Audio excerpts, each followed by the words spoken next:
CM Revanth Reddy బ్రాహ్మణవెల్లంల ప్రాజెక్టును ప్రారంభించబోతున్నారు. అయితే నకరికల్ మాజీ ఎమ్మెల్యే చిరుమర్తి లింగయ్య ఇక్కడ విమర్శలు చేస్తున్నటువంటి పరిస్థితి. ప్రాజెక్టు పూర్తి కాకముందే ప్రారంభోత్సవం ఏంటి అని కూడా మాజీ ఎమ్మెల్యే చిరుమర్తి అంటున్నారు. అడిగి తెలుసుకుందాం. చెప్పండి, ఏంటి రేపంతా సీఎం చేతుల మీదుగా కూడా బ్రాహ్మణవెల్లంల ప్రాజెక్టు ప్రారంభోత్సవం చేసుకుంటున్నారు. 1,00,000 ఎకరాలకు సాగునీరు అందించేటువంటి ప్రాజెక్టు, ఏమంటారు? ఇప్పుడు రేపు ముఖ్యమంత్రి గారు రాగానే ప్రారంభోత్సవం చేయగానే రిబ్బన్ కట్ చేసి ప్రారంభం చేయగానే 1,00,000 ఎకరాలు నీరు వస్తుంటే ఈ కాన్స్టిట్యూన్సీ ప్రజల తరపున మేము కూడా వెల్కమ్ చెప్తాం. కానీ ఎక్కడేసిన కూడా అక్కడనే ఉంది. ఎలాంటి పనులు పూర్తి కాలేదు.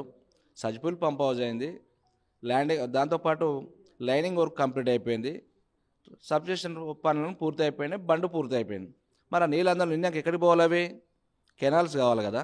కెనాల్స్ ఎక్కడ కూడా ఒక కెనాల్ దోమలేదు. ఇవాళ కొంతమేరకు అక్కడ రైతులు ఎవరైతే కన్విన్స్ చేసినామో ఆ రైతులు కన్విన్స్ చేసి ఒప్పుకున్న కాడ కొంతమేరకు కాలువలు తవ్వినాం. ఇటు మాండ్ర కావచ్చు, లేకపోతే నెమ్మాని కావచ్చు, ఇటు నేరడ కావచ్చు, కొన్ని బ్రాహ్మణ కాడ కావచ్చు, కొంతమేరకు కాలువలను కూడా పోయిన కొండపంగడం విలేజ్లో. మిగతా కాలువలు తోమాల్సిన దాదాపుగా ఇంకా చాలా ఉన్నది. దాదాపు 200 కోట్ల రూపాయలు అంచనాలు ఉన్నాయి. దానికి 300 కోట్ల రూపాయలు ల్యాండ్ ఎక్విజిషన్కి కావాలి. చేయవలసిన ప్రాంతం పక్కన పెట్టి వీళ్ళకేదో మళ్ళీ అవకాశం ఉంటుందా ఉండదా, శిలాపలక వేసుకోవడానికి మా ప్రభుత్వం ఉంటుందా ఉండదా అనే ఆందోళనతోటి ఈరోజు శిలాపలకలు వేస్తుంది తప్పితే శిలాపలకలకు పరిమితం. ప్రభుత్వం పనులు పూర్తి చేయండి. గతంలో ఆ ప్రాజెక్ట్ కొంతమేరకు రాజశేఖర్ ఉన్నప్పుడు, వెంకరెడ్డి గారు ఎమ్మెల్యేగా ఉన్నప్పుడు దాన్ని వెంటబడి కొంతమేరకు పని చేయించి ప్రాజెక్టు సృష్టించింది ఆయన, మీకు కాదనం. కానీ కేసీఆర్ ప్రభుత్వం వచ్చినాక 5 ఏళ్లలో నేను వెంటపడి ట్రయల్ రన్ చేయించి నీళ్ళు తీసుకొచ్చి పోపిస్తే మళ్ళీ సేమ్ అదే పద్ధతిలో ఒకసారి చేసిన దాన్ని మళ్ళీ ట్రయల్ రన్ చేయవలసిన పని లేదు. దీనికి పూర్తి కారణం గత బీఆర్ఎస్ ప్రభుత్వం 10 ఏళ్లలో కూడా బ్రాహ్మణవెల్లంని పట్టించుకోవట్లేదు, నిధులు ఇవ్వలేదు. అందుకనే అసంతృప్తిగా గతంలో రాజశేఖర రెడ్డి ప్రారంభిస్తే ఇప్పుడు మళ్ళీ కాంగ్రెస్ ప్రభుత్వం వచ్చినాక ప్రారంభించుకుంటామని చెప్తున్నటువంటి. ఇప్పుడు నేను అదే చెప్తున్నా కదా, గతంలో 10 ఏళ్లలో పూర్తి చేయాలన్నమాట కాంగ్రెస్ ఏదంటారో. కాంగ్రెస్లో అన్నోళ్ళు ఎవరైతే ఉన్నారో అన్నోళ్ళు కూడా చేయనోళ్ళు కూడా మీ పక్కన ఉన్నారు వాళ్ళు. ఎందుకంటే కేసీఆర్ ప్రభుత్వం కొత్తగా రాగానే ప్రాజెక్టులకు ప్రాధాన్యత ఇచ్చింది, మిషన్ కాకతీయకు ప్రాధాన్యత ఇచ్చింది. బ్రాహ్మణవెల్లం ప్రాజెక్టు కాకపోవడం కారణం, ఆ రోజుల్లో పని కాకపోవడం కారణం ఏంటంటే ఫస్ట్ గవర్నమెంట్లో అక్కడ ఉన్న శాసనసభ్యులు ఆ ప్రాజెక్టును పట్టించుకోకపోవడంతో 5 ఏళ్ళు కాలే.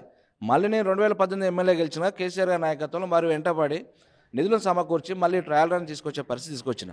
సేమ్ అదే ట్రయల్ రన్ చేసిన దాన్ని ఇవాళ రేవంత్ రెడ్డి గారు మళ్ళీ వచ్చి ట్రయల్ రన్ చేస్తుంటే ప్రారంభం చేస్తుంటే సరైన పద్ధతి కాదని మేము చెప్తున్నాం. రైతుల పక్షాన కానీ బీఆర్ఎస్ పార్టీ పక్షాన కానీ కావాల్సిన పనులు అవుతున్నాయి. ల్యాండ్ ఎక్విజిషన్ 300 కోట్లు ఇవ్వండి, 200 కోట్లు కెనాల్ కావాలి. ఈ పనులు పూర్తి చేసినాక మీరు ప్రారంభం చేయంటున్నాం. మరి రాజకీయ పరిణామాలు చేస్తారో లేకపోతే మీ పదవుల మీద పదవి గండ ఉందని చెప్పి ముందే శిలాపలకలు వేసుకుని పోవాలని ప్రయత్నం చేస్తారు. మంచి సాంప్రదాయం కాదు. పనులు పూర్తి చేసి మీరు ప్రారంభం చేయండి. లేకపోతే ప్రజల్లో ఆందోళన వస్తుంది. రేపు ఎక్కడ పడితే అక్కడ నిలదీయవలసిన పరిస్థితి వస్తుంది. ఇలా యాదాద్రి థర్మల్ ప్లాంట్ ఉంది, కేసీఆర్ గారు క్రెడిట్. అది మెడికల్ కాలేజ్ రాష్ట్ర వ్యాప్తంగా కంటే అందులో నల్గొండ జిల్లాలో మెడికల్ కాలేజ్ ఇచ్చిన కేసీఆర్ క్రెడిట్. ఉదయ సమయం ప్రాజెక్ట్ ఎవరు తెచ్చినట్టే కోమటిరెడ్డి వెంకరెడ్డి అంట. మేము అంటే మీరు గతంలో కూడా బ్రాహ్మణవెల్లం ప్రాజెక్టు పూర్తి చేసేందుకు కూడా పార్టీ మారి కూడా బీఆర్ఎస్లో చేయడం జరిగింది. మీరు పార్టీలో ఏం తీసుకొచ్చారు? బ్రాహ్మణవెల్లం ప్రాజెక్టు నేను పార్టీ మారినా కూడా నేను వచ్చినా కాబట్టి కొంత నిధులు సమకూర్చి ట్రయల్ రన్ చేయించిన, ల్యాండ్ ఎక్విజిషన్ చేయించిన కొంత మేరకు దాదాపు 120 కోట్ల రూపాయలు ఖర్చు పెట్టాను నేను. దాంతోపాటు పిలాపిల్లి కాలువ తీసుకొచ్చినాం, ఆటిపాల ప్రాజెక్టు 100 కోట్ల రూపాయలతో ప్రాజెక్ట్ తీసుకొచ్చినాం, గ్రామాల్లో మౌలిక వసతులు తీసుకొచ్చినాం. ఇవన్నీ తీసుకొచ్చి ట్రయల్ రన్ చేసినాం. మేము చేసిన దాన్ని మళ్ళీ సేమ్ అదే పద్ధతిలో ముఖ్యమంత్రి చేస్తుంటే దానికి రీజన్ ఏముంటుంది, అర్థం ఏముంటుంది?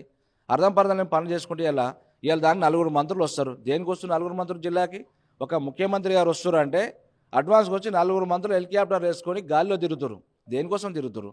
ఇవాళ ఉదయ సమయం ప్రాజెక్ట్ దగ్గర విజిట్కి వస్తుందని తెలిసింది. అక్కడ వచ్చి కూడా 4 మంత్రులు ఏం చేస్తారండి? రైట్, చూడొచ్చు. మొత్తం కూడా కాల్వలు తవ్వకుండా 1,00,000 ఎకరాలకు ఏ విధంగా సాగునీరు అందిస్తారు. గతంలో ఆ బీఆర్ఎస్ హయాంలో కూడా తాను కూడా బ్రాహ్మణవెల్లంల ప్రాజెక్టు కోసమే పార్టీలో చేరాను. మొత్తం తన హయాంలో 120 కోట్లు కూడా శాంక్షన్ చేయించడం జరిగింది. ఇప్పుడు ప్రాజెక్టు పూర్తి కావాలన్నా, కాల్వలు తవ్వాలన్నా, భూ నిర్వస్తులకు పరిహారం ఇవ్వాలన్నా కానీ 500 కోట్లు అవసరం. 500 కోట్లు ఇచ్చి అన్ని పూర్తి చేసిన తర్వాతనే ప్రాజెక్టును ఓపెనింగ్ చేయాలని కూడా మాజీ ఎమ్మెల్యే చిరుమర్తి లింగయ్య చెప్తున్నారు. Vote studio. మరిన్ని వీడియోస్ కోసం ఛానల్ ని సబ్స్క్రైబ్ చేయండి. లేటెస్ట్ అప్డేట్స్ కోసం వాట్సాప్ ఛానల్ ని ఫాలో అవ్వండి. అండ్ లింక్ డిస్క్రిప్షన్ లో ఉంది.